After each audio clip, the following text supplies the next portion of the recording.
Mulai.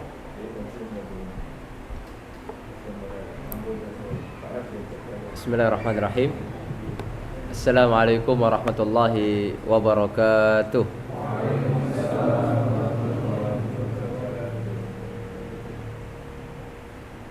Alhamdulillah, wassalatu wassalamu ala rasulillah wa ala alihi wa sahbihi wa mawalah. La hawla wa la quwata illa billah.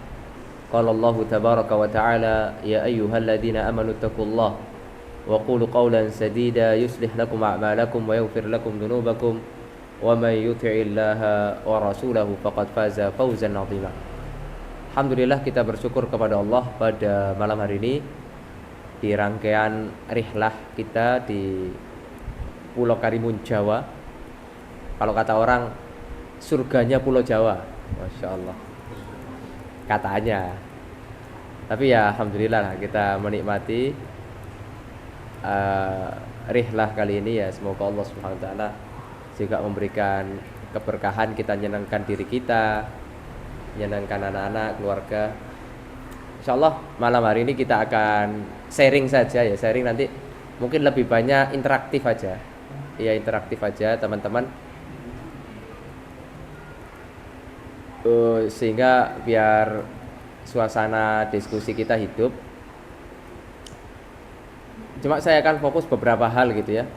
Mungkin bagi teman-teman yang menginginkan untuk studi lanjut terkhusus ke Arab Saudi ya.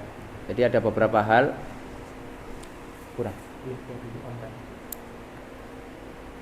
Tes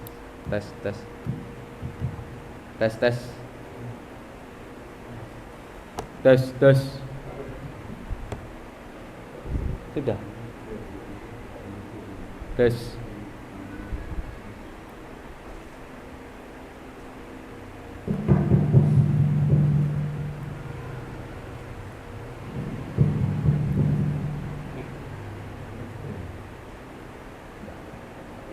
tes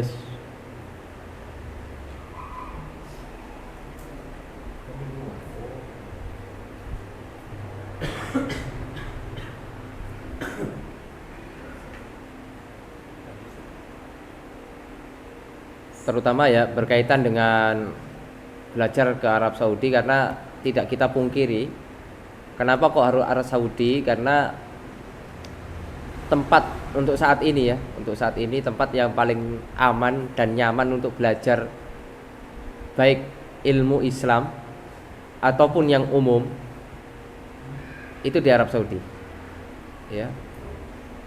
Itu yang harus kita ketahui gitu. Karena saya kenapa kok bisa bilang seperti ini, karena saya pernah hidup di Mesir 5 tahun ya. Saya pernah hidup di Mesir 5 tahun sehingga bisa membandingkan antara tempat yang satu dengan tempat yang lain.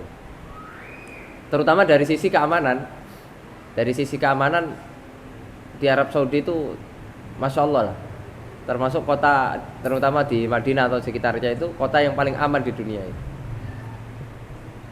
Itu dari satu sisi. Nah, ternyata gayung bersambut Arab Saudi punya visi misi 2030, yaitu apa? Untuk memperbanyak mahasiswa asing di seluruh kampus Arab Saudi. Ya, makanya Arab Saudi dari 2022 itu meluncing satu program yang sangat bagus sekali ya. Ya mungkin antum sudah ketahui semua, yaitu Udrus fi Saudiyah, yaitu studi in Saudi. Ya. Program ini kenapa dibuat?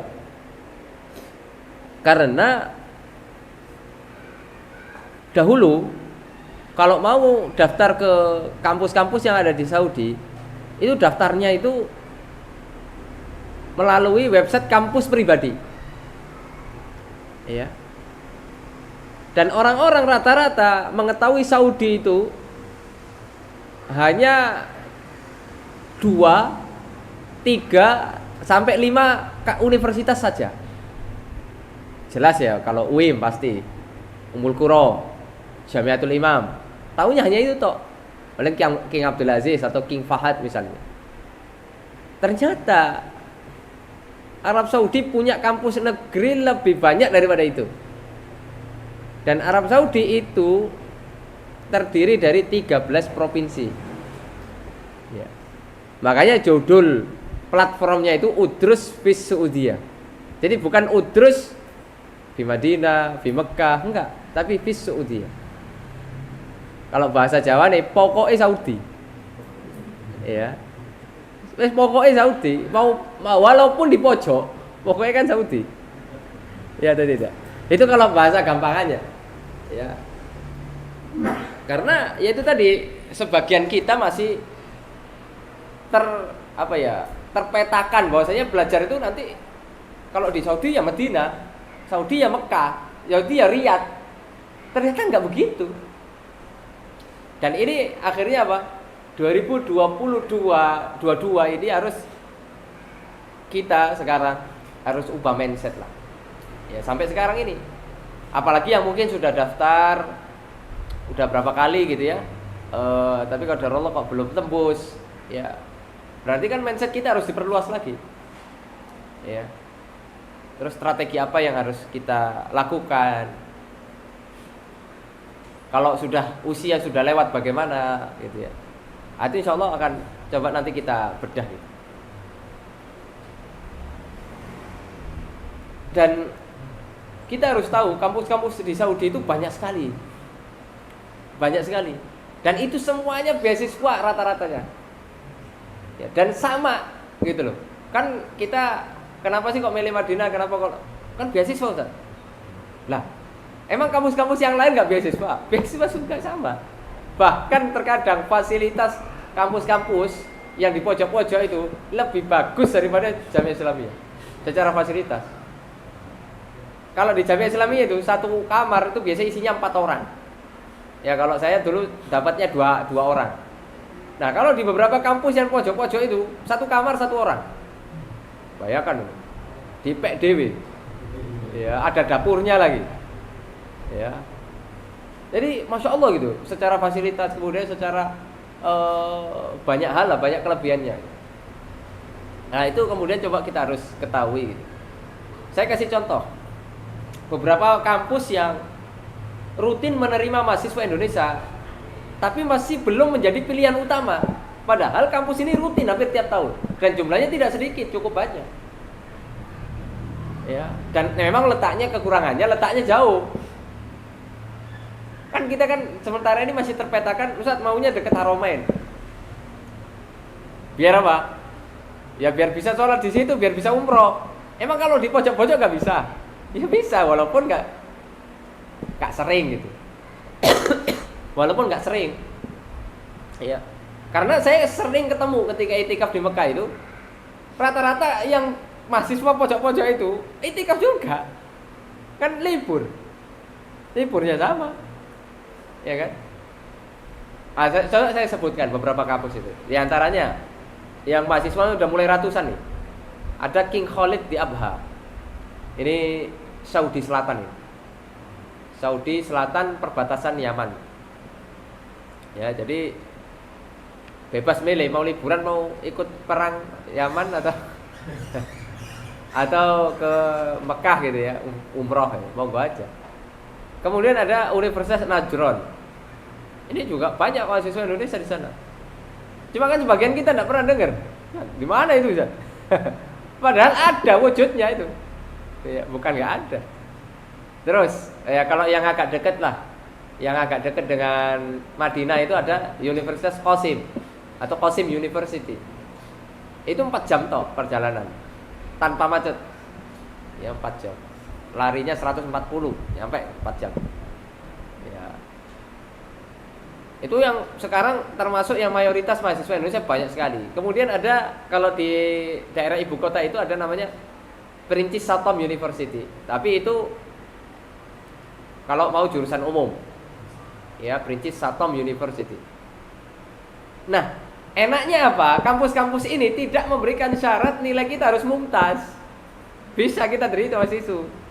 Cuma kalau beberapa kampus ya seperti UIM ini itu rata-rata memang mempersyaratkan walaupun secara tidak tertulis tapi wakilnya begitu mempersyaratkan nilai mumtaz. Sedangkan nggak setiap kita nilainya mumtaz. Lalu kemudian UIM itu memperketat lagi sekarang. Dipilih yang punya hafalan 30 juz, yang punya sanad, itu nilainya lebih. Yang punya hafalan mutun, yang punya sertifikat keikutsertaan daurah, itu menjadi penilaian. Ya. Belum lagi melalui jalur muadalah, jatah muadalah. Ya. Nah, jadi seperti itu. Jadi penerimanya agak ketat. Ya, sangat ketat sekali. Ya. Makanya itu yang kemudian coba kita rubah mindset kita lah. Ya, rubah mindset kita agar kita melihat Saudi itu ya Saudi. Bukan Saudi itu ya Madinah, bukan Saudi itu ya Mekah, bukan. Itu baru 2 provinsi loh. Dari 13 provinsi. Saudi kan 13 provinsi. Iya. Walaupun tidak kita pungkiri memang seperti UIM, Ummul Qura itu menjadi cita-cita kita, tidak ada masalah. Cuma kan ada yang namanya cita-cita, ada yang namanya realita. Nah, jadi ada yang namanya idealisme, ada yang namanya realitisme. Ya kan? Sama kayak dulu saya lanjut S2. Kalau ideal saya pengen jurusan-jurusan yang top gitu di UIM. Ya, jurusan akidah, jurusan fikih sunnah, ilmu hadis gitu ya. Cuma realitanya nggak kuat. Baik secara kemampuan dan secara nilainya. Akhirnya Pak, ya wes lah, kita melipir aja ke jurusan yang lain. Akhirnya alhamdulillah dengan izin Allah mudahkan diterima. Ya, kalau kita ngotot, ya karena saing kita, ya akan diterima. Ya, pulang. Nah, jadi hal-hal seperti itu, trik-trik seperti itu mungkin perlu kita pahami sehingga kita tidak istilahnya mengikuti idealisme terlalu tinggi. Boleh saja, nggak kita larang. Kita punya idealisme, punya pengen target-target yang tinggi, tidak ada masalah. Hanya saja juga kita harus melihat kanan kiri kita. Kanan kiri kita itu apa? Ya itu tadi persaingannya bagaimana. Ya. UIM itu per tahun kalau kita tahu, ya alhamdulillah saya kan termasuk di bagian kantor. Jadi saya cukup tahu lah data-data, beberapa data-data yang penting itu.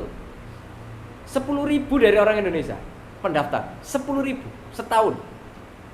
Kalau dari seluruh dunia yang daftar UIM itu di atas 200.000. Yang diterima cuma 3.000. Dari seluruh dunia 3.000. Nah, kita kerucutkan lagi dari Indonesia 10.000. Ya, dari 200.000 itu Indonesia ya lumayan lah 5%. Ya. Kan kalau seluruh dunia kan banyak. Ya, pendaftar terbanyak juga dari India, dari Afrika itu banyak juga. Nah, dari 10.000 itu diterima per tahunnya hanya 150 sampai 180 mentok. Berapa persen? 1%? Gak sampai. Ya, artinya apa? Itu yang kemudian saya katakan harus tengok kiri kanan. Kecuali ya kita mau tetap bersaing, tapi kita punya modal banyak. Minimal modal 50%. 50% itu apa? Ya, di UIM. Jadi penilaian UIM ini sekarang luar biasa, ketat. Yang pertama, hafiz 30 juz itu nilainya 30. Jadi saat kita hafalan 1 juz itu ada nilainya. Makanya jangan pernah remehkan hafalan Quran. Karena ini paling utama. Ya. Setiap 1 juz itu ada nilainya satu. Makanya kalau 30 juz berarti 30 nilainya. Punya satu sanad 5. Tapi memang sanad cuma 5 nilainya. Berapapun sanadnya, minimal 1 kita punya sanad. Ya, sanad riwayat maksudnya. Ya, mau riwayat hafaz, mau riwayat apa, terserah. Ya. Minimal 1. Berarti kan kita sudah ngantongi, kalau kita sudah punya senjata itu, kita sudah ngantongi 35 poin. Untuk bisa kita nanti bersaing untuk diterima. Ya. Bersaing untuk diterima. Kemudian Ini saya bicara untuk S1 dulu ya. Yang kedua, yaitu sertifikat-sertifikat ya, hafalan mutun atau keikutsertaan kita dalam daurah itu 10 poin. Ya, berarti minimal kita punya sertifikat 10 sertifikat. Misalnya kita ikut hafalan mutun di Masjid Nabawi misalnya. Kita punya tuh, sudah selesai beberapa mutun, punya 10 sertifikat. Nah, itu bisa buat dokumen penambahan nilai kita. Berarti kan sudah berapa itu? Berapa poin? 45. Jadi 5%-nya apa? Tazkiyah. Dari tazkiyah. Jadi tazkiyah itu ya dibilang bobotnya gede ya enggak. Dibilang enggak penting, ya penting. Karena 100 kurangi 5 kan enggak jadi 100. Ya, jadi itu. Jadi udah 50% tuh. Minimal kita punya modal itu. Nah, terus modal yang lain apa? Nilai. Nilai itu menempati posisi sekitar hampir 30%. Semakin tinggi nilai kita, ya otomatis kan di atas 90. Peluang untuk diterimanya semakin besar. Berarti kan kita sudah pula modal hampir 80%, 70 sampai 80%. Silahkan vetting di UI. Silahkan daftar. Kalau kita pengen coba. Tapi kalau kita tidak punya kriteria seperti yang saya sebutkan, udah, kita milih apa? Idealisme atau realita? Udah realita aja. Ya, alhamdulillah, dan ini alhamdulillah diikuti oleh beberapa orang yang memang saya doktrin seperti ini. Dan alhamdulillah hasilnya apa? Mereka kabul di beberapa kampus selain UIN. Kemarin baru dapat kabul dari Universitas Majma'ah. Majma'ah itu kalau dari Madinah sekitar mungkin 6 jam. Ya. Masih provinsi Riyadh maksudnya. Saya katakan apa? Yang penting Saudi. Kan nama platformnya Udrus Saudi ya. Mau di Majma'ah, mau di Tabuk, mau di Najron, mau di mana. Ya. Setidaknya kalau kita kuliah di Arab Saudi, banyak peluang lain yang bisa kita dapatkan. Umroh bisa lebih dekat. Ya, peluang untuk haji di waktu muda. Ya. Peluang relasi begitu besar. Ya. Peluang mulazamah dengan para masyayikh. Ya, peluang punya pertemanan di dunia internasional banyak sekali. Itu loh. Ya. Kita bisa kenal ya para masyayikh atau ya muhsinin yang biasanya memberikan tabarruk untuk bangun masjid, untuk apa. Itu biasanya ya diawali dari itu gitu loh. Jalur kuliah. Ya. Dan kalau kuliah kita di Indonesia ya kecil peluang kita untuk mendapatkan itu semua. Ya walaupun tidak menutup kemungkinan, ya. Nah, makanya coba kita renungilah apa yang kita sampaikan. Jadi itu salah satu contoh. Ya masih ada beberapa kampus lain yang memang rutin seperti selain yang saya sebutkan tadi, ya ada di ya seperti di Tabuk, ya ada juga ya University of Tabuk, ya itu bagian utara tuh. Nah kemudian ada yang terbaru ini yang mahasiswanya udah mulai banyak. Ya dan ini orang Indonesia belum ada yang minat kecuali anak-anak Lirsad. Anak-anak Lirsad itu Masya Allah ya. Anak-anak Lirsad sudah punya mindset yang penting Saudi. Ada tawaran di Northern Border University, diambil, diterima semua. Ya makanya di sana 99% anak Lirsad. Ya sudah hampir 40 orang. Menunjukkan apa? Ini ya walaupun jauh ya, namanya aja Northern Border. Kalau kita artikan Universitas Perbatasan Utara, nama universitasnya itu. Jadi kalau kita jogging pagi sampai Irak. Loh iya, karena perbatasan. Ya, kalau kita lihat peta, di mana Northern Border. Memang dekat Irak. Ya. Jadi sekecil apapun peluang untuk kita kuliah di Arab Saudi selagi umur kita belum 25, ini bagi yang S1 kita kejar. Ya, tentunya sambil kita kuliah di tempat lain, misalnya kita di Libya dulu, atau kita di beberapa kampus, atau kita ngajar, ya. Intinya tidak pernah sekalipun kita menyerah, ya. Dan subhanallah, saya punya teman ya, alumni Ali, ya, Ustadz Bambang Hafizahullah Ta'ala itu. Beliau itu 17 tahun untuk bisa kuliah di Arab Saudi nunggunya, 17 tahun. Tapi orang kalau punya himmah, punya keinginan, 17 tahun pun dijabani, ditunggu. Terkadang kita baru daftar 1 kali, 2 kali, kok gak diterima-terima. Baru 2 kali. Saya 5 tahun, saya pribadi 5 tahun. Makanya kalau saya kadang teman-teman curhat, Ustaz 2 kali, 2 tahun gak diterima-terima. Nah, terus daftar lagi. Kalau saya pikir gitu, ya udah daftar lagi. Selagi sampean belum 25, daftar aja. Ya, maksudnya tetap sambil lanjutan aja aktivitas kita gitu. Ya. Nah, seperti Ustaz Bambang tadi 17 tahun. S1 beliau itu nyoba berkali-kali. Cuma qadar Allah ya memang belum Allah kasih rezeki di S1. Makanya kan faktor untuk kita bisa diterima di Timur Tengah itu kan ada 3. Ya. Yang pertama faktor rezeki. Ini kita nggak bisa utak-atik. Faktor rezeki ini, ya. Karena ini pemberian dari Allah, ya. Kemudian faktor yang kedua faktor teori. Faktor teori bisa kita utak-atik. Seperti tadi kita berusaha untuk punya nilai bagus, kita berusaha untuk memperkuat berkas-berkas dengan hafalan Quran, dengan apa.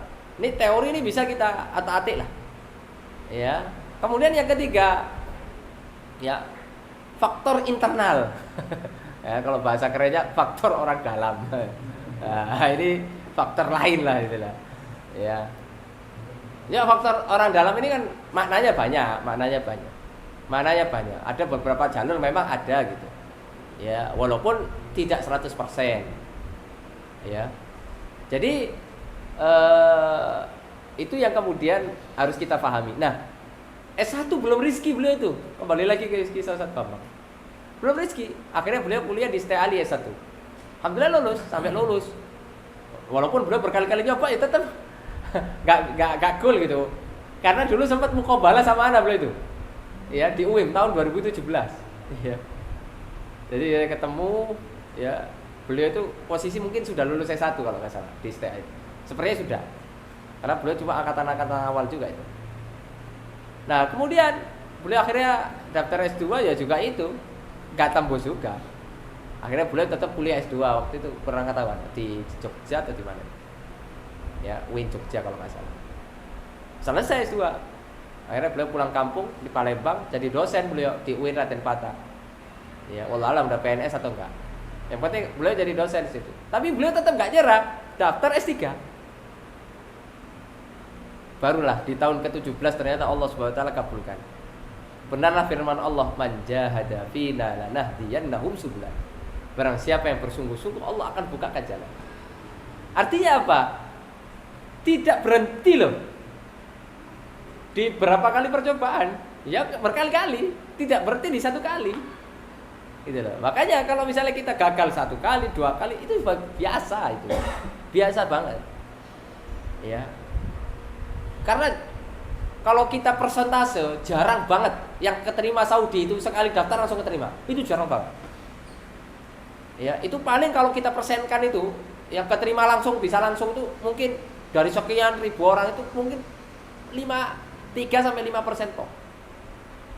Ya, artinya apa? Sedikit banget. Yang lain itu ya pasti melalui jalur berkali-kali. Makanya kita nggak heran gitu. Kita punya teman angkatan sudah lulus Libya, sudah lulus Kairo, sudah lulus kampus dalam negeri, ya. Artinya apa? Ya terkadang rezeki untuk ke Madinah itu memang nggak Allah kasih seketika kita lulus pondok. Kenapa? Karena Allah pengen ada banyak hikmah loh. Karena Allah pengen kita itu dewasa dulu di luar, kita itu susah dulu di luar. Nanti ketika di Madinah kari enake. Ya, tinggal enaknya, bonusnya. Ya, kalau kita langsung dikasih Madinah, bisa jadi keenaan terus, gak pulang-pulang. Akhirnya pulang gak dakwah, jadi bos travel. Ya, akhirnya gitu. Ya. karena kenaan. Ya itu tadi sisi ada lah sisi gelap kuliah di Saudi itu ada. Ya. Tapi ala kuliah hal itu yang beberapa hal ini yang mungkin perlu Anda sampaikan sehingga bisa merubah pola pikir kita. Ya, itu yang paling penting dulu dari pertemuan kita malam ini. Minimal pola pikir kita ini berubah.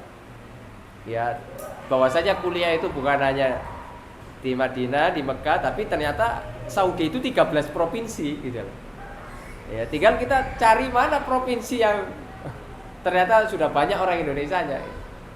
Ya.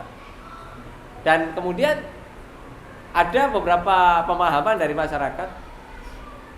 Karena saya mengadakan seminar pendidikan terlebih di Timur Tengah, tentang Timur Tengah itu sudah berkali-kali. Ya, pernah kemarin di Batam, kemudian di beberapa tempat juga. Itu rata-rata orang memahami kalau kuliah di Saudi pasti agama, pasti pulang jadi ustaz, ya atau tidak? Orang masih memahaminya seperti itu, seolah-olah Saudi itu nggak ngurusi yang lain itu loh, ngurusi agama tok. Ya, iya betul. Kalau kita katakan ya Saudi memang ngurusi agama, cuma tidak menutup kemungkinan Saudi juga ngurusi yang lain. Ya, buktinya banyak kampus-kampus yang membuka jurusan umum dan di satu kampus yang namanya King Saud University itu kalau kita mau daftar ke sana itu jangan daftar jurusan agama. Kalau mau daftar di sana, daftar aja jurusan umum. Kalau memang kita minat umum, ya tapi jangan asal-asalan juga, ya. Nanti asal-asalan tiba-tiba diterima, kita nggak punya basic apa-apa, ngangu-ngangu di uang ini ya. Ya kan nggak ada gunanya juga akhirnya. Ya jadi kan kita harus mikir juga mau daftar di jurusan apa itu kan kita pikirkan juga sesuai dengan kemampuan kita. Minimal kita punya basic sehingga kalaupun kita tidak expert, kita tidak terlalu pinter di situ bisa kita kejar gitu. Ya. Jadi seperti itu untuk S1. Kemudian ada hal yang paling penting lagi. Yang selama ini kita tahu bahwasanya jalur untuk belajar ke Madinah satu-satunya hanya beasiswa. Ternyata tidak. Ada jalur lain. Ya, jalur lain. Artinya apa? Ada namanya minha khorijiyah. Itu yang pada umumnya. Minha khorijiyah. Nah, termasuk saya itu dapat minha khorijiyah namanya. Minha khorijiyah memang beasiswa full. Atau kalau bahasa lainnya minha kamilah. Ya, beasiswa full. Nah, di sana ada namanya minhah dakhiliyah. Minhah dakhiliyah itu apa? Beasiswa dalam negeri kalau bahasa kitanya. Beasiswa dalam negeri diberikan kepada orang yang memiliki izin tinggal di Arab Saudi. Dan peluang keterimanya sangat besar sekali. Ya. Dan alhamdulillah mahasiswa Indonesia sudah banyak melalui jalur ini. Ya, baik S1, S2 ataupun S3. Dan di Madinah. Ya, karena ngapain kalau kita jalur minhah dakhili kita di kampus lain. Kalau jalur dakhili ya wes mending langsung di Madinah.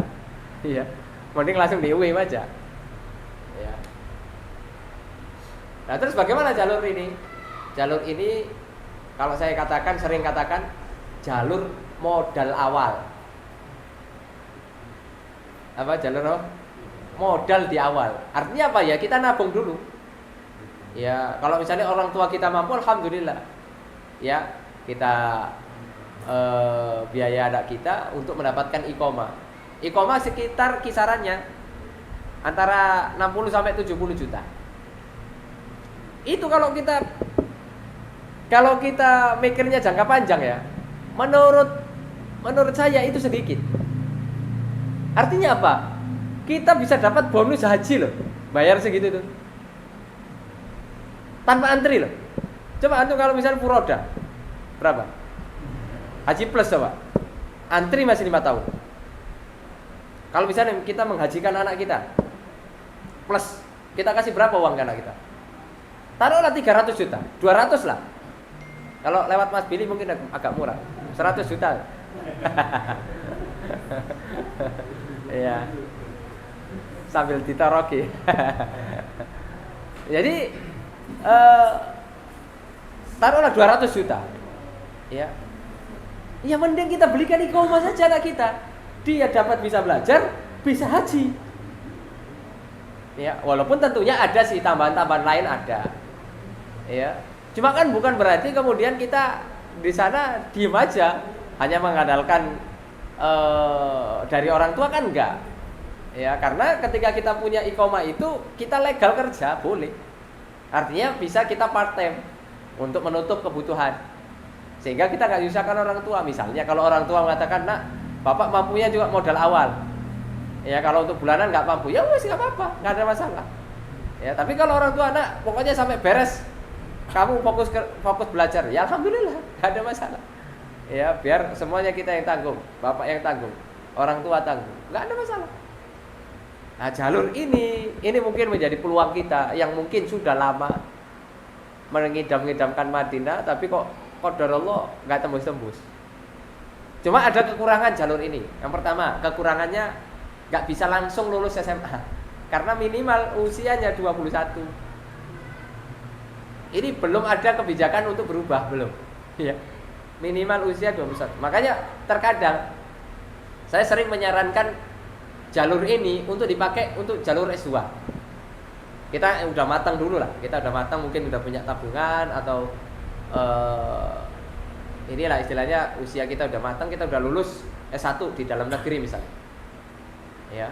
Dan enaknya kuliah dimanapun kita, ijazah kita diterima asalkan mu'taraf di pemerintah kita. Artinya bukan yang kuliah yang belum diakui, bukan, tapi kuliah yang diakui. Ya kuliah-kuliah negeri di sini ataupun swasta tapi yang mungkin sudah akreditasi dan lain sebagainya. Jadi seperti itu, ya. Tapi kalau mau S1 ya nggak ada masalah. Artinya berarti kita ada waktu 3 tahun kita nunggu itu. Ya terserah kita mau nunggunya itu buat kuliah atau nunggunya buat ngajar atau buat ya kerja, yang penting jangan nganggur aja. Ya, karena kalau nganggur bahaya, musibah. Ya. Karena kata pepatah itu dikatakan innas syababa wal faragha wal jadah mafsadatun ayyu mafsadah. Sesungguhnya masa muda, waktu kosong dan ada sedikit kemampuan dia untuk mencari fulus, itu adalah sumber kerusakan yang sangat besar.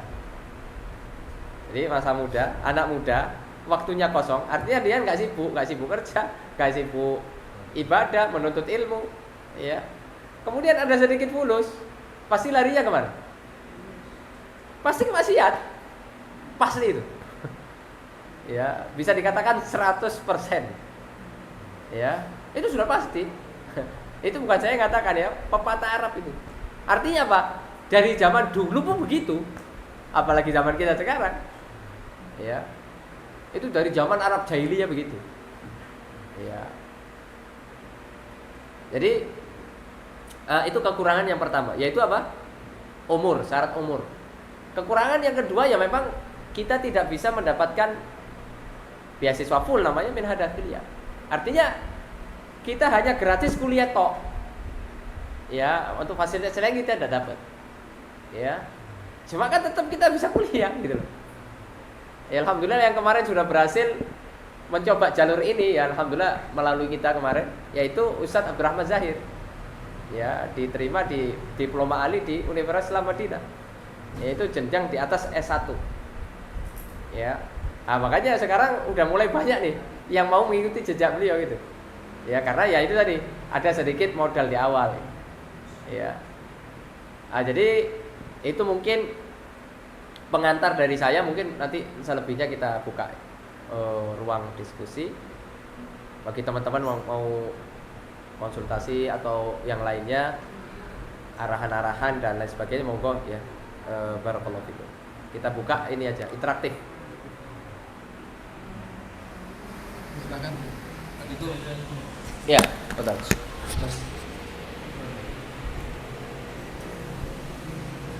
Itu perkuliahan di Arab Saudi itu full beasiswa nih. Ya. Kalau minhah khorijiyah ya tergantung tadi itu antara Itu semua bidang kayak fakultas, semua fakultas beasiswa. Iya. termasuk fakultas kedokteran. Fakultas kedokteran dilihat dulu di mana. Tidak semua fakultas kedokteran beasiswa. Kalau yang beasiswa itu biasanya di mana? Jadi sekarang itu di studi Saudi itu sudah ada tulisannya masing-masing. Jadi nanti tinggal kita cek aja. Ada nggak di situ kedokteran tapi minha kamilah? Biasanya tidak. Biasanya kalau kedokteran itu namanya minha juz'iyah atau madfu'ah atau berbayar. Minha juz'iyah itu artinya semi beasiswa. Artinya ada banyak hal yang kita harus dapatkan secara mandiri. Misalnya nggak disediakan asrama. Tapi kalau kuliahnya gratis misalnya, ya, jadi seperti itu. Itu ada semua datanya. Kalau misalnya antum buka sekarang website Studi in Saudi, ya, kemudian antum tulis tip kuliah itu akan muncul kampus mana yang menyediakan, dan antum bisa lihat ini beasiswa full atau tidak. Nah sekarang filter di Studi Saudi itu sampai segitu detailnya. Ya, jadi kalau kita sebelum mendaftar kita bisa cek itu. Ya, kalau minha kamilah silakan aja daftarkan. Ya, dan itu nama kampusnya ada, jenis beasiswanya apa ada, lengkap. Jadi seperti itu. Ya, kemudian misal ada mahasiswa keterima di kampus Saudi, misal bagian utara, dia sudah kuliah, kemudian dia dapat undangan keterima di UIM. Nggak mungkin. Nggak bisa? Nggak mungkin. Oh berarti. Jadi ketika sudah jadi mahasiswa Saudi nggak mungkin lagi diterima di kampus yang lain. Nggak mungkin. Nggak mungkin. Stop. Ya itu sudah tersistem. Oh sudah tersistem. Ya sistemnya sudah terpusat melalui Wizarah Ta'lim, Wizaratul Ta'lim. Jadi seperti itu ya.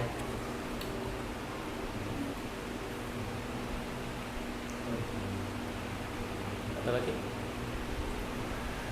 Ya, silakan. Tadi kan Ustadz udah nyebutin beberapa poin yang bisa buat kita masuk UIM gitu Ustadz. Iya. Ada poinnya lagi nggak Ustadz yang di luar itu Ustadz? Apa itu? Yang selain dari hafalan Al-Quran, apa dari syahadah mutun atau daurah? Itu sudah 100%. Udah 100% Ustadz. 50 tadi. Ustadz. 50 tadi apa? Masih 50 tadi hafalan Al-Quran, 30 juz. Habis itu sertifikat dari mutun sama daurah. Sanad ya. Sanad 5. Berarti 35. Sertifikat dari mutun dan daurah. Itu per sertifikat satu saat dihitung. Walaupun punya 100 tapi tetap hitungannya 10. Tetap karena hitungannya maksimal, 10. nilai 10 maksimal. Makanya punya 10 aja cukup. Kalau misalnya pengen ngambil minimal. Terus apa lagi? Sama nilai Ustaz tadi ya. Tazkiyah dulu, tazkiyah 5. 6 tazkiyah 5. Walaupun kita punya Tazkiyah. 100 tazkiyah tetap 5 poin. Ya, Satu tazkiyah berarti poinnya 5 Ustaz. Enggak, satu kan tazkiyah poinnya 1. Minimal 2 soalnya. Berarti kan Minimal 2,5 harus 2. Itu berarti berapa? Udah 50. 50. Yang 20 itu nilai. 20 sampai 30. Nilai akademik. Nilai ijazah. Ijazah. Nilai ijazah. Semakin tinggi nilainya, ya berarti semakin besar peluang untuk diterima. Kemudian yang terakhir yaitu jalur muadalah dari pondok pesantren. Rekomendasi muadalah. Jadi setiap pondok muadalah itu punya jatah untuk merekomendasikan ini loh yang diterima. Ya, otomatis kan pondok juga nggak bisa merekomendasikan semua santrinya. Misalnya satu angkatan 200 orang ya nggak mungkin. Paling ya 3 orang, mentok 5 orang. Ya, itu dan pondok terserah pondok mau milih siapa. Ya, pondok punya dan UIM membebaskan. Terserah pondok. UIM pokoknya terima jadi aja. Pondok mau milihnya yang punya prestasi misalnya. Ya, itu terserah atau dia melihat karena dia kader pondok yang akan melanjutkan estafet pondok ya monggo aja. Nah, itu jalur untuk 50% itu nilai dan rekomendasi pondok, rekomendasi muadalah. Terus kalau yang minhajus itu apa? Nambah persentase buat keterimanya Zat? Atau apa yang sama minha kuliah sama aja gitu? Iya. Kalau minhajus itu kan Sebenarnya sama aja, minhaj juz'iyah sama minhaj kamilah itu sama aja.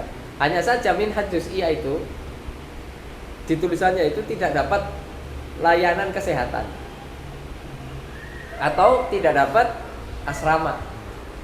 Ya, secara maktubnya tulis begitu. Ya, itu sebenarnya sama aja. Persaingannya juga sama. Gitu. Yang nggak sama itu dengan yang madfu'ah. Nah, itu beda. Walaupun nilai kita itu agak turun dari nilai pesaing-pesaing kita yang kamilah, tapi kalau jalur madfu'ah itu bisa didahulukan. Ya, untuk diterima. Kayak mandiri gitu. Iya, jalur mandiri lah seperti itu. Sama kayak jalur tadi itu, dakhili. Jalur minhaj dakhili. Nah, jadi seperti itu. Ada lagi?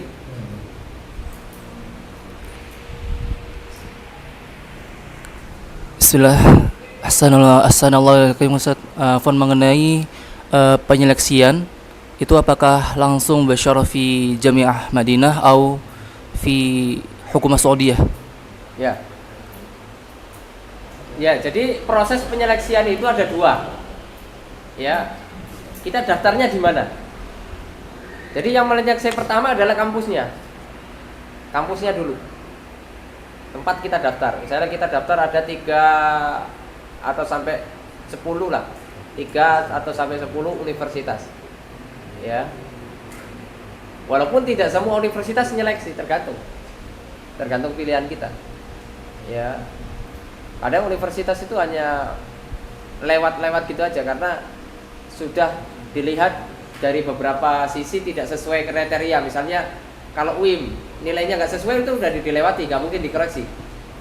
Ya misalnya dari sisi nilainya kok kurang, itu biasanya nggak diklik untuk ke berkas selanjutnya. Itu langsung dilewati doang. Ibaratkan kayak nggak sampai didetailkan gitu.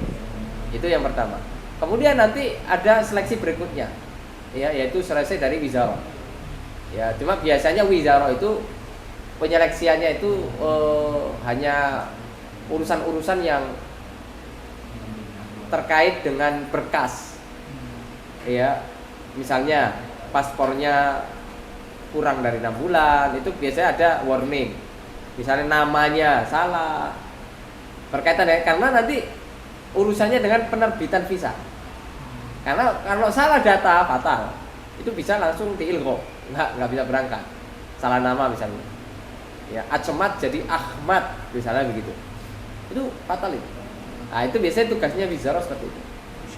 Dan itu bukan tugas kampus. Nah, jadi itu proses penyeleksiannya gitu. Ya. Barakallahu fiik. Jazakallahu khairan Ustaz.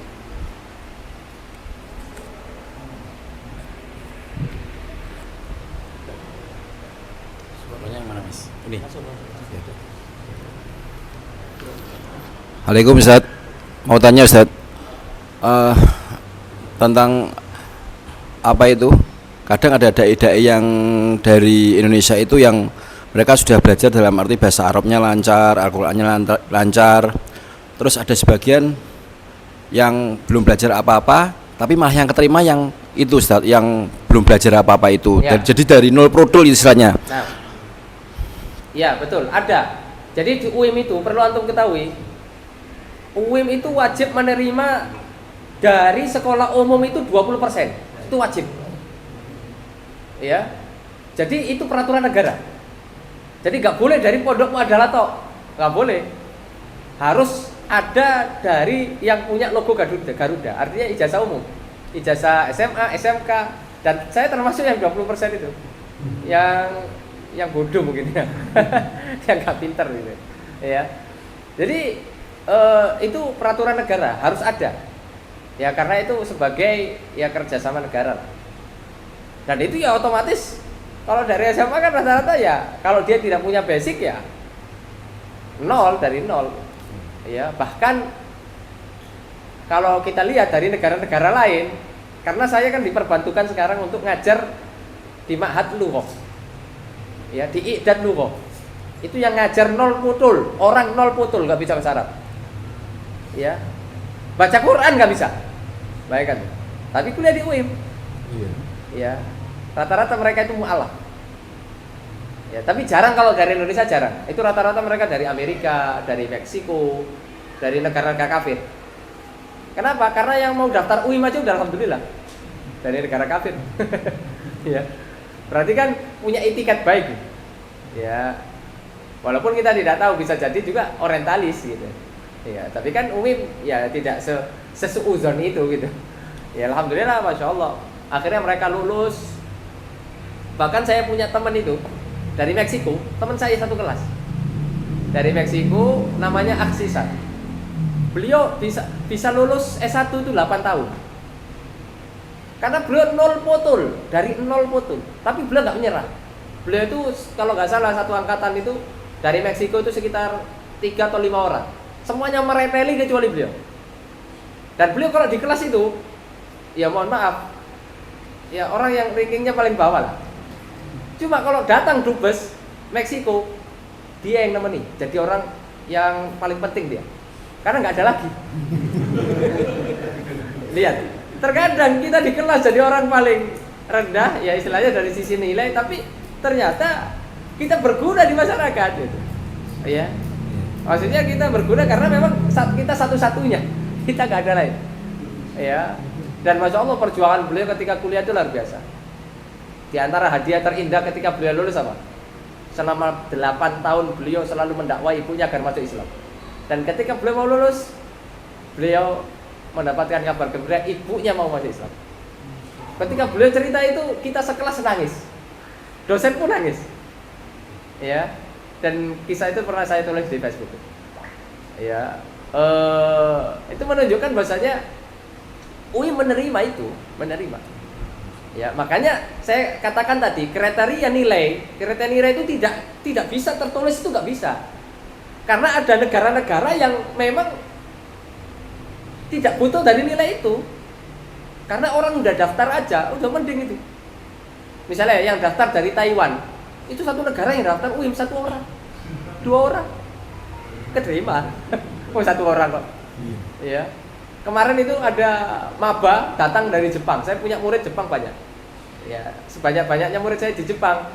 Maba Jepang itu apa? Mahasiswa baru di Jepang itu kemarin cuma 1 orang.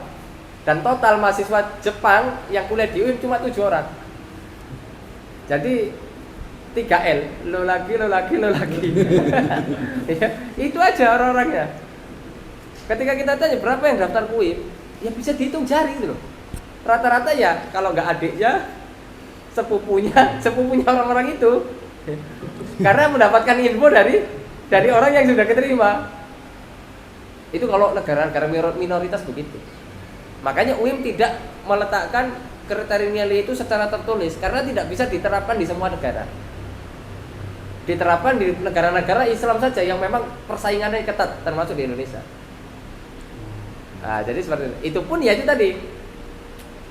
Tidak semua yang diterima itu juga nilainya ternyata 9. Karena ada juga, tapi itu tadi kuotanya sangat sedikit. Karena UIM berhak untuk menerima orang yang pakai ijazah negara itu. Ya, dan itu kuotanya cuma sekitar 20%.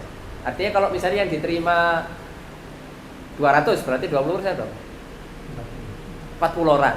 Ya itu, 40 orang. Nah, makanya mereka wajib i'dad lugha. Ya, wajib i'dad lugha dulu 2 tahun. Baru bisa S1. Nah, jadi seperti itu. Jadi kuliahnya agak lama ya, Zat? Ya lama, 6 tahun. Oh itu ya. 6 tahun.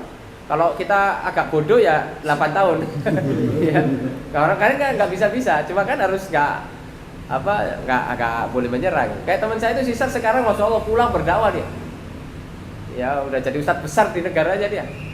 Ya, tapi dia hobinya itu BMX, walaupun udah jadi ustadz masih suka BMX dia. Yang jempeng-jempeng itu loh. BMX. Saya masih berteman dia sama di Instagram. Kadang inboxan gitu. Baik, barakallahu. Mungkin satu lagi Ustaz. Kaitan itu Ustaz apa? Biasanya itu kalau yang diterima itu dari Indonesia minimal itu kalau biasanya itu dari Papua atau mana. Kalau yang Jawa itu biasanya jarang terima Ustaz, atau gimana Ustaz? Pernah dengar gitu? Jadi dulu sempat ada kuota daerah minoritas.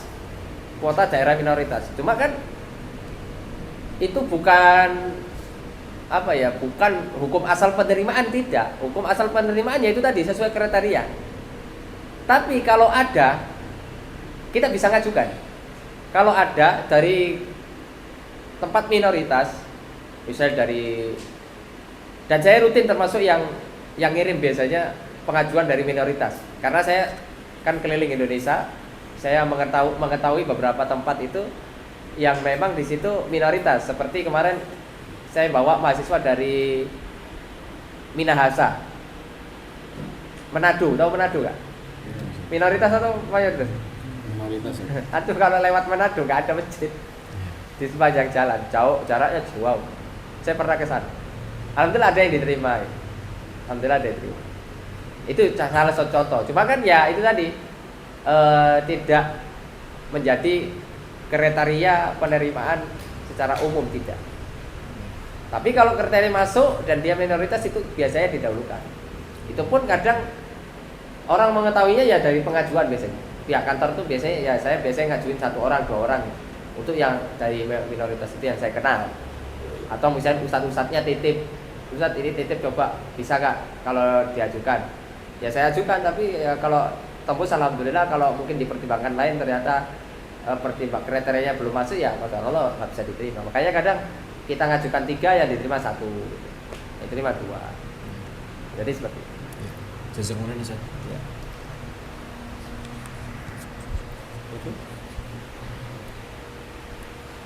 Adikku.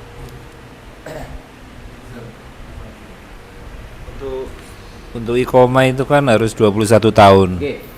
Nah, terus rata-rata anak pondok itu lulus kan sekitaran 19 tahun. 18 atau 19. Kalau misal dari orang tua yang ngurus iqomah dulu bisa ketarik nggak Ustaz? Ya, jadi ada caranya, misalnya bisa langsung itu kalau orang tuanya punya iqomah. Jadi orang tuanya ngurus iqomah, jadi dia nanti bisa istiqdam namanya. Istiqdam itu jadi anaknya nggak bikin baru, nggak bikin baru, bikin 60 juta lagi enggak. Jadi ikut orang tuanya, cuma nambah 2.000 real. Ya, bisa istiqdam istri, bisa istiqdam anak. Nah, jadi anak bisa dapat iqomah walaupun belum 21 karena dia tabik sama orang tua. Nah, ini juga cara kalau kita pengen nyekolahkan anak jalur SMP, SMA di sana, yaitu orang tuanya yang punya iqomah. Jadi kan banyak sekarang juga, saya pengen SMP, SMA-nya anak saya di Ma'had Haram, di Ma'had Nabawi, ya bisa aja. Cuma tidak bisa sendiri. Ya, walaupun ya kan orang tua itu nggak harus tinggal di sana loh. Punya iqomah itu nggak harus tinggal di sana. Kita punya iqomah itu tidak harus tinggal di Arab Saudi. Ya, misalnya kita punya kerjaan lah sipul di Indonesia, kita bikin aja iqomah. Ya, kita tinggalnya di Indonesia. Cuma ya itu tadi, berarti kan kita namanya punya ada bayar aja nanti, ada pembayarannya, sistem pembayarannya. Ada kok saya kenal beberapa orang bisnismen itu ya punya iqomah gitu. Dan beliau keluar masuk Saudi bebas, bahkan musim haji pun bisa masuk Saudi karena dia punya iqomah. Nah, jadi seperti itu. Nah, itu mungkin peluang juga, apalagi kita mungkin ada bisnis di sana atau pengen buka peluang bisnis di sana, bisa jadi ini.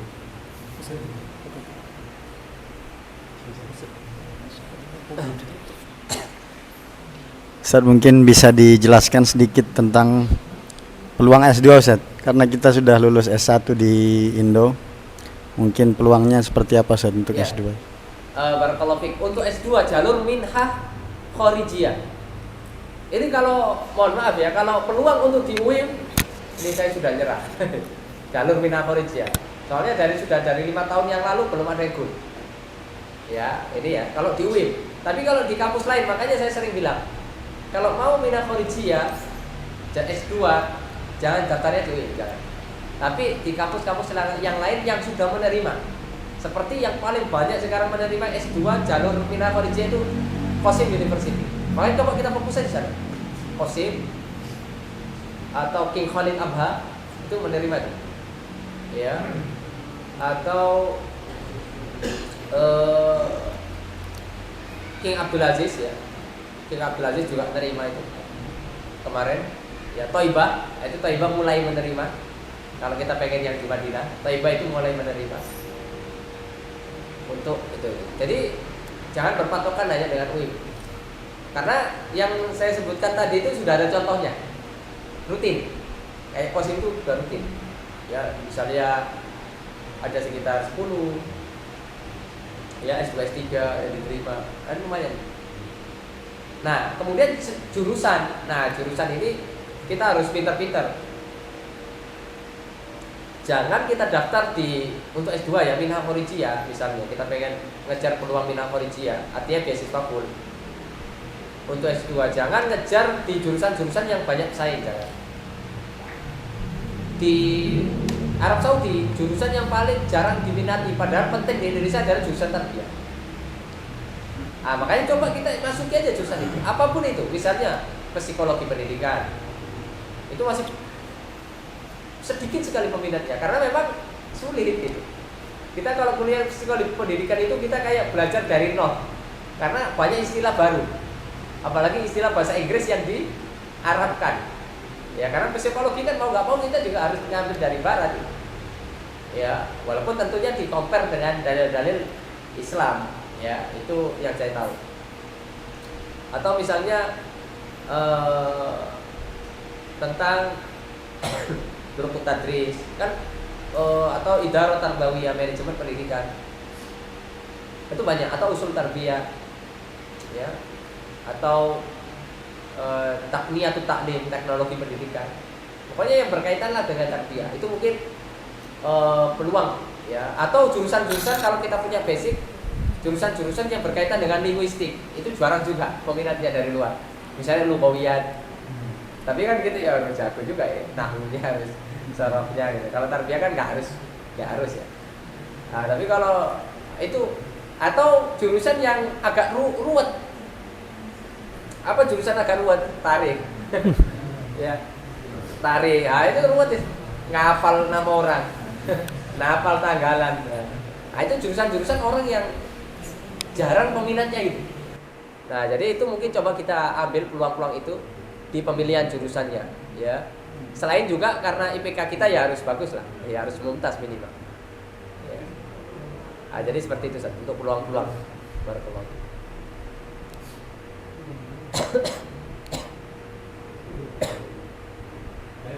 Oke. Hah? Iya, kalau usia S2 S3 bebas. Ya, jadi yang ada batasnya itu hanya S1 25. Tapi kalau S2 S3 enggak ada. Ya, mau 60, 70 monggo. Baik, Pak Isan silakan. Saya mendukung, Pak Isan. Terakhir saya. Barakallahu fikum. Mengenai misalnya kita punya anak perempuan Ustaz, ya. Kalau ke sana itu gimana? Apa ada peraturan tertentu mewajibkan ada wali yang tinggal di sana? Kemudian apa memang ada beasiswa juga untuk mahasiswi yang dari luar Saudi gitu? Gimana Ustaz? Apa ya, ada peluang? Jadi yang saya bahas tadi kan mungkin seolah-olah itu hanya untuk laki-laki. Ya, tapi ternyata tidak. Perempuan juga punya peluang gitu. Dan mahasiswi Indonesia sekarang yang kuliah di Arab Saudi banyak sekali. Ya, mungkin ratusan. Ya, cuma memang bedanya dengan laki-laki tidak tersebar di semua kampus. Karena tidak semua kampus buka untuk akhwat, untuk mahasiswi. Hanya kampus-kampus tertentu seperti kalau di Madinah ada Thaibah. Ya, Thaibah University dan itu cukup banyak. Ya, saat ini sudah hampir 60-an kalau nggak salah akhwat di sana. Ya, atau Qasim juga termasuk yang buka akhwat. King Saud, ada King Abdulaziz di Jeddah, Ummul Qura juga. Kemudian Jamiatul Imam Muhammad bin Saud yang di Riyadh, Princess Naurah itu memang khusus untuk akhwat. Jadi akhwat juga punya peluang untuk kuliah di sana. Nah, lalu bagaimana caranya? Ya daftar seperti laki-laki. Kriterianya sama seperti yang saya sebutkan tadi. Hanya saja mungkin kekhawatiran kita adalah masalah mahram. Dan sudah 2 tahun peraturan mahram itu yang harus ada di sana itu sudah dihapus. Jadi kalau misalnya anak kita alhamdulillah rezeki untuk di sana, jadi kita antar berangkatnya aja. Ya, antar berangkatnya pulang lagi. Ya, terus umroh misalnya. Ya itu ya memang ya itu tadi. Kalaupun kita kalau nggak mampu ngantar ya wes, mereka harus berangkat dengan teman-temannya gitu. ya yang ada. Jadi seperti itu. Nah, biasanya mahasiswi di Arab Saudi itu nggak bertahan lama.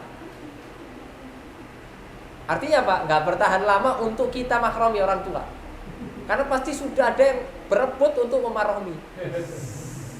Kayak mahasiswi di Toibah itu kadang cuma setahun bertahan, tahun depan nggak usah aman, sudah ada jodohnya. Nggak tahu anak-anak itu taunya dari mana. Ya wono ayo kayak ada aja jalurnya, titis. Iya, karena kan akhwat itu sedikit. Apalagi biasanya kalau yang diterima itu kan ada di BPM itu ada lah datanya. Itu kalau orang yang ruwet itu ya langsung ditelusuri. Ya cuma kan bukan ruwet ya, melihat peluang. Ya melihat peluang artinya apa? Kalau kita nikah dengan sesama mahasiswa di sana enaknya apa? Nggak perlu kita nggak perlu biaya untuk bawa ke sana, karena dia juga ditanggung kampus. Nggak perlu kita belikan dia tiket pulang, karena dia dikasih kampus. Nggak perlu juga kita kerja keras, karena dia dapat mukafa'ah juga, bagi dua. Ya, dikumpulkan, ya mukafa'ah kita sama mukafa'ah dia dikumpulkan, udah buat makan, cukup. Nah, jadi itu dan itu banyak di sana, ya. Jadi kita tidak perlu khawatir dan memang termasuk yang cukup cukup langka juga mahasiswi yang bertahan sampai akhir tidak punya mahram itu sangat sedikit sekali. Itu biasanya ya kriterianya terlalu tinggi sehingga kita maju pun malu juga. Ya biasanya, tapi ya kalau yang mau agak nikah sama ini biar terjaga dari kita ya banyak, rata-rata memang ya, barakallahu fiik.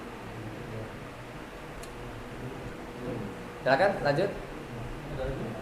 Gak apa-apa yuk, mumpung di sini kapan lagi.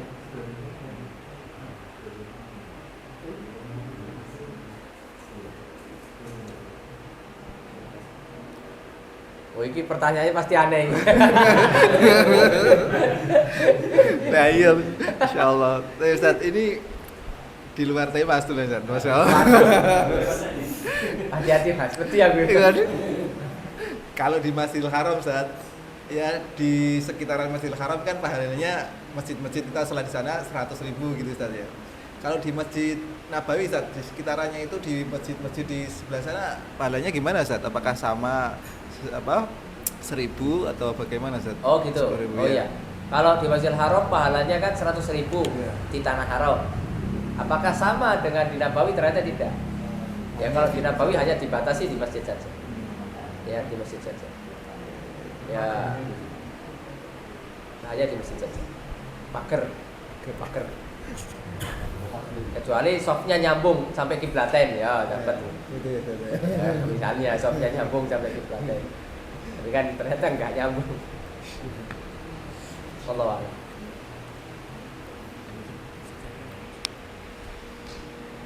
Monggo, mungkin yang lain. Silakan. Enggak apa-apa, kalau ada download keluarkan aja. Mumpung di sini.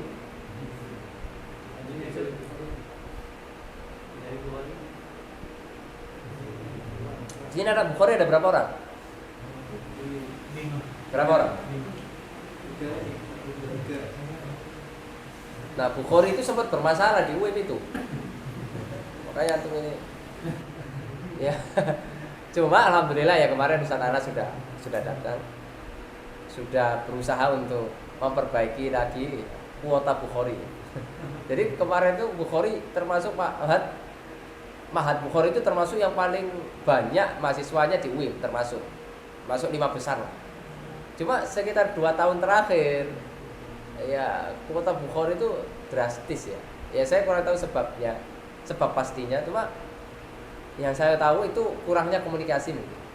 Ya, kurangnya komunikasi antara pihak Mahat dengan UIN.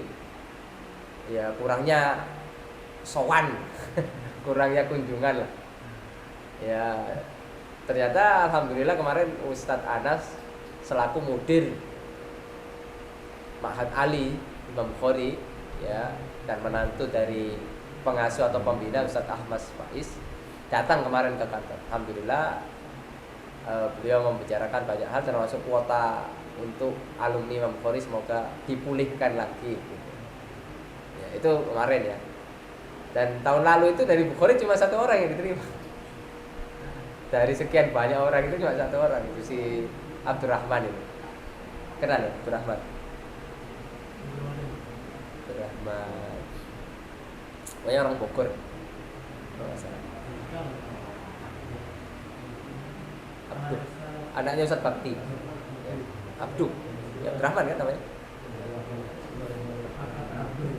Ya. Itu aja, yang lainnya nggak ada. Dia tok.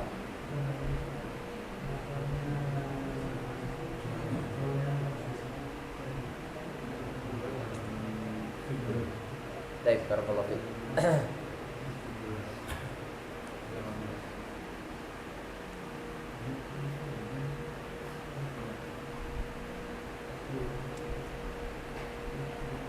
Monggo, yang lain.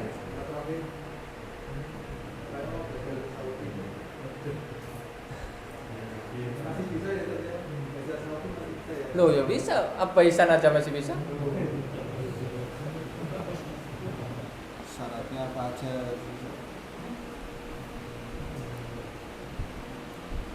Sertifikat pengumuman kalau sudah studi di Saudi itu kan nggak lama sekarang saja. Ya. Baru 3 bulan. Ya. Itu semua apa ya? WIM aja yang pengumuman. Enggak. Jadi untuk pengumuman itu kalau UIM itu tetap lama. Ya, karena UIM itu takhasus atau pengkhususan dari kampus-kampus lain. Jadi kampus-kampus lain mungkin lebih cepat. Ya, kayak beberapa kampus ini sudah mulai pengumuman ya qabul mabda'i. Ya, UIM ini yang qabul mabda'i yang sekarang diumumkan itu pendaftar yang tahun lalu sebenarnya. Pendaftar tahun lalu yang kemudian memperbarui pendaftaran tahun ini. Ya, tapi dia tahun lalu sudah daftar. Nah, itu yang diumumkan sekarang. Jadi UIM itu begitu. Kekurangan daftar di UIM itu setahun nunggu. Setahun minimal kita nunggu. Dan itu ya dari tahun sebelumnya memang seperti itu dan sampai sekarang. Karena kenapa? UIM itu tidak bisa menerima cepat. Karena kan sistem penerimaan sekarang mulai diperbarui terus gitu. Ya, Wizarah itu pengennya ya udah 3 bulan udah ada pengumuman gitu. Sehingga langsung bisa berangkat ketika itu juga tahun ajaran baru, misalnya pendaftaran Mei atau April. Misalnya Juli sudah pengumuman sehingga Agustus sudah proses berangkat gitu. Itu maunya Wizaratul Ta'lim. Dan itu sebagian kampus menyanggupi. Karena apa? Mahasiswa asingnya sedikit. Tapi kalau UIM mahasiswa asingnya itu 10.000 orang dari 13.000. Jadi mahasiswa UIM itu 80% itu asing. 20% itu Saudi. Dan semua kampus di Arab Saudi yang bukan UIM kebalikannya, 80% Saudi, 20% asing. Makanya ketika Wizaratul Ta'lim, Menteri Pendidikan, Kementerian Pendidikan pengen mengumumkan lebih cepat, ya yang bisa nyanggupi adalah kampus-kampus yang mahasiswa asingnya dikit. Ya, mereka juga pendaftar juga tidak selalu membludak. Sedangkan UIM nggak bisa. Coba bayangkan ngoreksi pendaftar 200.000 orang dalam waktu 3 bulan, masuk akal nggak? Ya kurang masuk akal. Ya. Dan sekarang yang di bagian qabul UIM itu ya udah sepuh-sepuh udah gini-gini. Kasihan. Makanya saya Nek mau diganti boleh. Masalahnya kemarin udah pensiun lah balik lagi. Wah, emang cinta betul orang itu. Ya saya kenal baik itu. Saya namanya Syekh Hasan Sihli namanya. Syekh Hasan Sihli itu ya bagian ngeklik kabul itu, klik gitu. Orang yang udah sepuh, kemarin udah terima sertifikat pensiun. Lah kok saya kemarin ke kantor, dono mana? Loh saya kok datang lagi? Iya. Saya bantu-bantu aja. Mungkin di rumahnya nganggur, bosen. Masya Allah. Allah barik. Nah, jadi seperti itu. Jadi UIM ada pengecualian memang dari Wizaratul Ta'lim. Akhirnya kan seperti tumpang tindih gitu. Ya mau bagaimana lagi itu. Mau bagaimana lagi? Jadi ya itu yang sudah ya terjadi ya. Sehingga yang pendaftaran sekarang 2026 itu sulit untuk mendapatkan qabul mabda'i sekarang karena belum dikoreksi. Nanti tahun depan gitu. Makanya jangan kesusu. Sabar dulu. Soalnya yang pendaftaran tahun lalu itu juga belum semuanya. Ini baru mulai. Jadi seperti itu. Intinya kalau kita daftar di Saudi itu sifat yang pertama kali kita harus miliki ya sabar. Ya sabar. Karena banyak hal-hal yang kadang kita membuat kita kurang sabar gitu seperti itu. Ya barakallahu fiik.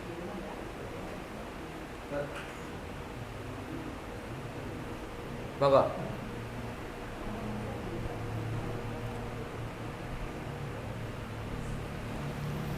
Bismillah Ustaz, Afan mau tanya Ustaz, terkait pelajar yang di Saudi itu yang kuliah-kuliah itu Ustaz, apa mulazamah atau kelas Ustaz yang kadang-kadang nyambi jadi mutawif Ustaz? Itu aja Ustaz. Iya. Iya. Kalau peraturan sekarang memang nggak ketat ya, nggak seperti dulu. Ya, dan kalau untuk S1 itu sulit untuk kerja. Sulit banget. Pasti ada yang dikorbankan. Pasti bolos-bolos. Kalau S1. Tapi kalau S2 ya enggak. S2 itu sudah nggak ada kuliah biasanya. Ya, jadi dia mau kerja terus ya mau aja. Asalkan ya taruhannya ya dia nggak pinter. Pinter golek duit. Maksudnya nggak pinter ilmunya tapi pinter cari duitnya. Ya intinya pasti ada yang dikorbankan. Ya kalau dia memang itu terus ya, kecuali ya part time seperti pas liburan segala macam.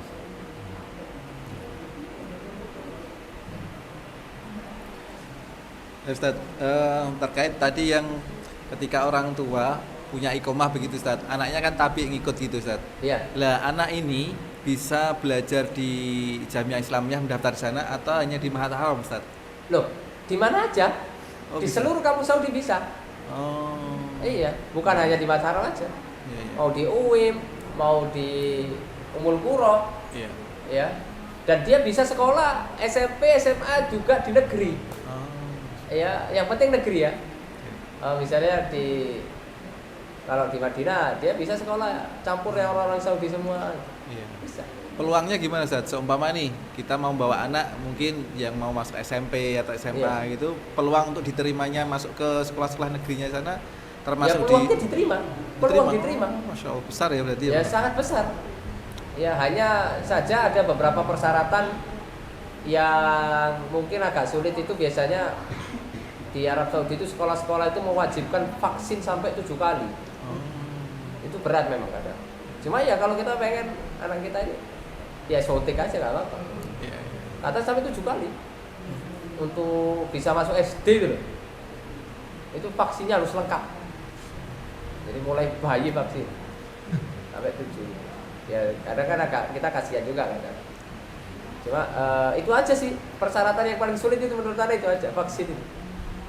Adapun yang lain nggak ada. Ya kalaupun kita nggak diterima di situ, dialihkan ke negeri yang lain yang masih ada kuotanya. Jadi seperti itu. Jadi bukan nggak diterima, pasti diterima. Cuma penempatannya kadang di mana gitu. Tapi ya masih Madinah. Misalnya kalau tinggalnya kita di Madinah. Maksudnya kita iqomah Madinah atau iqomah Mekah gitu Ustaz ya?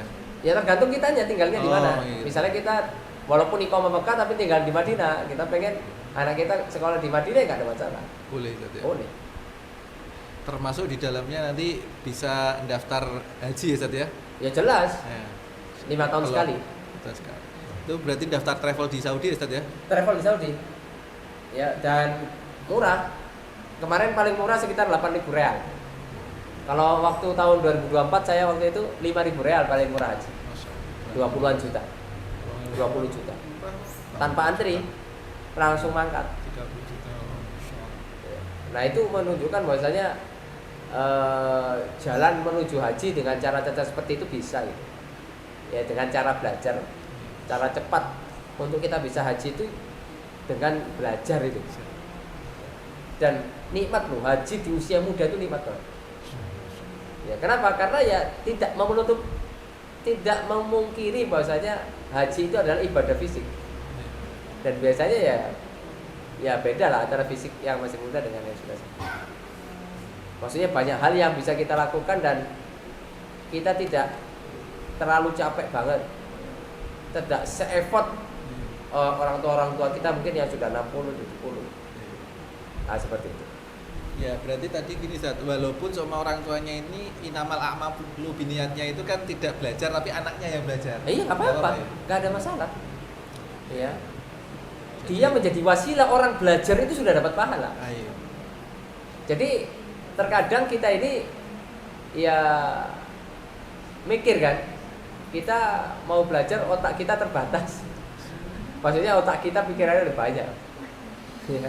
Mikir iki, mikir itu, banyak pikiran lah. Kayak Mas Billy, pikiran di Semarang, Surabaya, kan banyak. Jadi kalau dibuat belajar nggak masuk. Jadi bagaimana? Ya jadi wasilah aja, biar tetap dapat pahala belajar, kan gitu. Ya, ya itu apa? Wasilah anak-anak ataupun yang lainnya. Nah jadi seperti itu.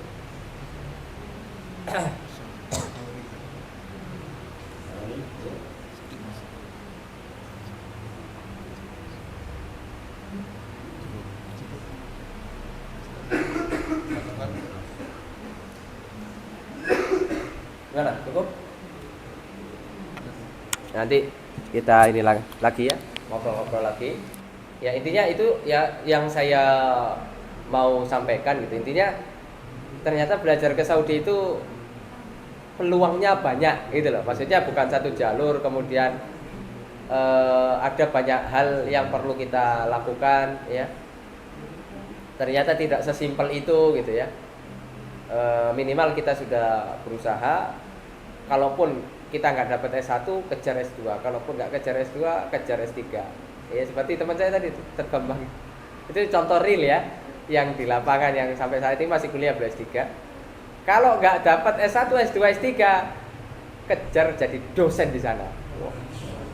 Loh iya, di UIM itu ada 3 dosen orang Indonesia. Ya, dia nggak ada basic kuliah di Saudi, nggak ada.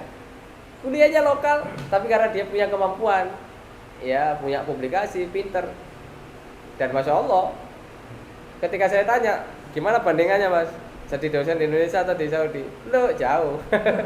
Ya. Gaji dosen di Saudi itu untuk awal-awal, maksudnya untuk kontrak ya, untuk kontrak biasa itu 10.000 real, maksudnya untuk yang belum jabatan tinggi ya, 10.000 real. Itu kalau di Indonesia mungkin lebih dari itu ya, mungkin. Wallah. Lebih atau kurang? Hah? Iya ya. Profesor, ya, bukan profesor. Nah, jadi itu ya. Kalau profesor lebih tinggi, biasanya kalau di Saudi 30.000. Ya 3 digit lah.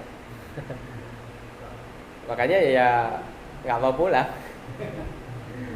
Kurang liburan toh itu. Tapi mungkin itu yang saya sampaikan.